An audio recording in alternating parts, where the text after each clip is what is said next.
So, did you bring the shovels? Shovels, yep, check. Pickaxe? Yep, got the pickaxe. The bags. Do we have some kind of bags to carry all the treasure? Plenty of bags. Okay, perfect. Our first stop on this treasure hunt is right here in Wolfeboro, New Hampshire.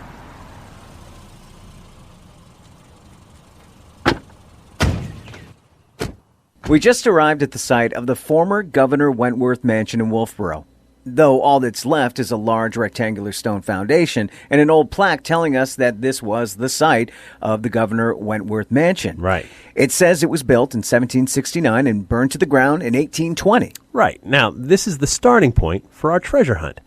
They say during the early days of the American Revolution, Governor Wentworth fled this mansion site with chests full of gold and silver. Fearing the treasure would get captured, he buried it in between here and Portsmouth. So we don't have a map to go by? No. Okay, all we know is that this could be between Wolfeboro and Portsmouth, New Hampshire, which is, Jeff, 50 miles away. That's right. Our search area is 50 miles. Right. Okay, do you know what that means? What? We're going to be rich! Yes!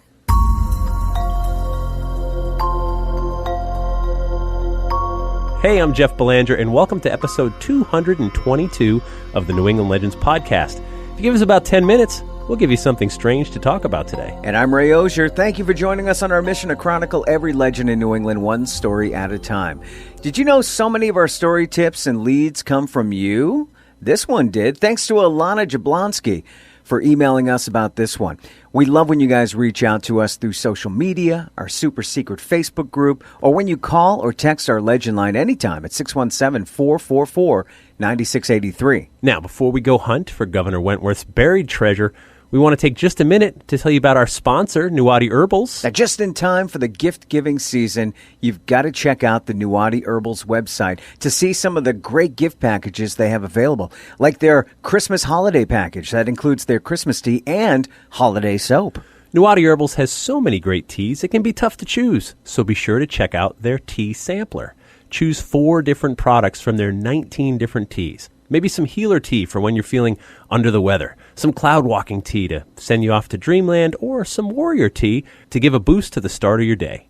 There are so many choices, you really can't go wrong. There's a dream relaxation package, a morning burst package, a feel-good package, and so much more. And you can feel good knowing you're giving a unique gift made by hand by a small business. Please support the people who are supporting us. Let Nuwadi Herbals help support your healthy lifestyle. Check out the Nuwadi Herbals website to see all of their great products, and you legendary listeners get 20% off your order when you use the promo code LEGENDS20 at checkout. Visit NuwadiHerbals.com. That's Nuwati Herbals with an S.com. All right, Jeff, so we're going on a treasure hunt that starts here at the ruins of the old Governor Wentworth mansion in Wolfeboro, New Hampshire. Yep, that's the plan. Now, Governor John Wentworth was the British colonial governor at the time of the American Revolution. So let's head back to 1775 and see what happened. It's June of 1775, and the heat is rising on Governor John Wentworth. And I don't mean the summer temperatures. No, I can imagine. The Boston Tea Party was less than 2 years ago, and revolution is in the air. It's not the best time to be aligned with the King of England. Governor Wentworth has already written letters to Admiral Graves and Governor Gage, urging them to send more ships of war to Portsmouth to protect the treasuries of the province. Tensions are high. Still, Governor Wentworth is trying his best to walk a razor's edge. For the most part, the people of New Hampshire like him, even if they're growing less fond of the king. And John adores his wife. Also his first cousin. Right, and also his first cousin, Frances Daring Wentworth. In fact, he likes her so much, he's named 2 different towns after her, Francistown and Daring, New Hampshire. The couple also recently welcomed a son in the world where their parents are in a tight spot. They owe their allegiance to the King of England, but their home is right here in New Hampshire. It's afternoon on June 13th when an angry mob shows up to arrest a loyalist militia officer in town. The mob seems satisfied to get their man and goes away, but Governor Wentworth realizes it won't be long before that mob returns for him. Plus, there are rumors swirling around about a plot to kidnap the governor and other officers and hold them for ransom should any Boston or Portsmouth patriots get arrested. Governor Wentworth sends a letter to the King of England telling him he and his family are in grave danger. Following the advice of other loyalists, Governor Wentworth gathers up his riches into chests. He takes a few more of his prized possessions and sets off for Fort William and Mary in Portsmouth. The journey from the governor's Wolfeboro mansion in Portsmouth is about 50 miles. It's going to take a few days to get there, and the wagon is heavy with chests of gold, plus some servants, Mrs. Wentworth, and their 5-month-old son. Everyone is nervous that the mob that came for the Loyalist militia officer is going to track down the governor. The first 10 miles to Middleton, New Hampshire are relatively smooth, but then the road turns muddy. The wagon is simply too heavy, and now Governor Wentworth has to make a decision. Dump out his wife and servants and keep racing towards Portsmouth with his treasure, or... Yeah, one look from Frances Wentworth's face makes it clear that the governor better not be considering what he thinks he may be thinking. So Governor Wentworth has the carriage pull off the road, and they wait for night to fall.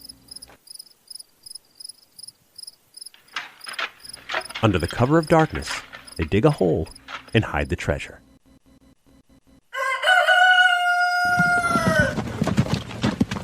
At the crack of dawn, they're back on the road to Portsmouth, racing with all possible speed towards the safety of Fort William and Mary. Meanwhile, New Hampshire is growing more hostile toward British loyalists by the day. To keep them safe, Governor Wentworth sends his family on a ship back to England, while the governor sails on to Boston, where there's more protection for him. But he never stops thinking about the buried treasure. He wants to go back to New Hampshire and get it, but all the money in the world does him no good if he's dead. It's 1776 when Governor Wentworth is forced to evacuate Boston and eventually make his way back to England.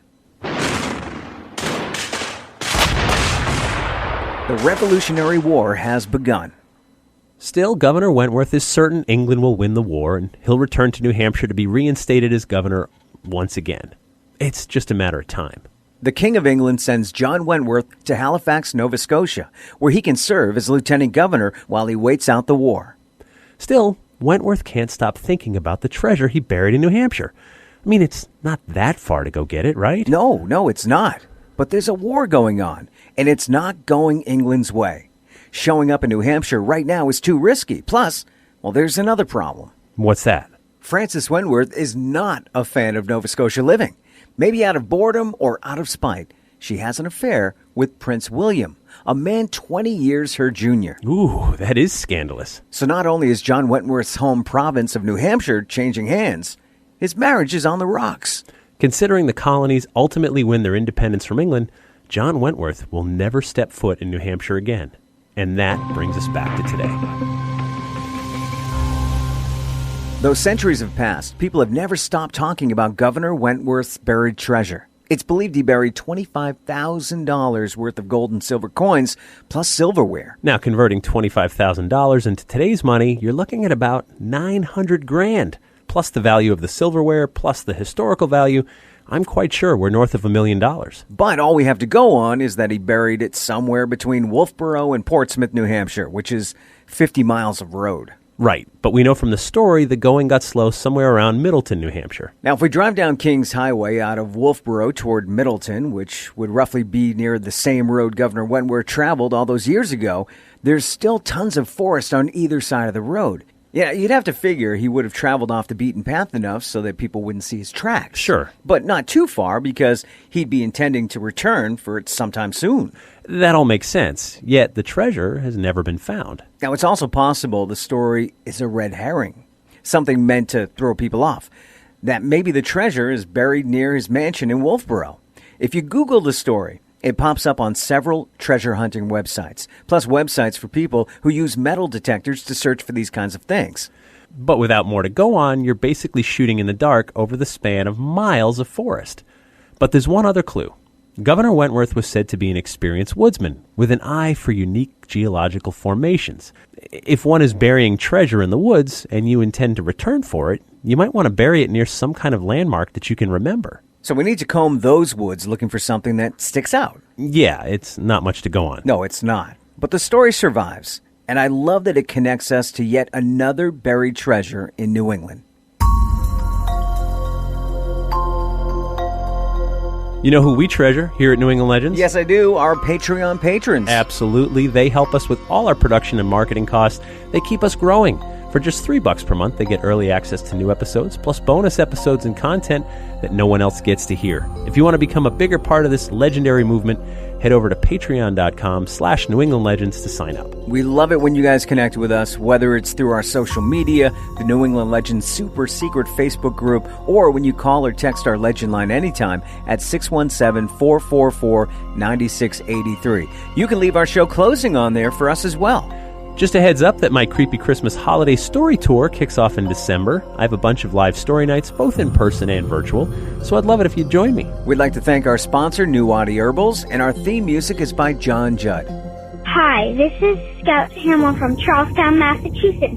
Until next time, remember, the bazaar is closer than you think.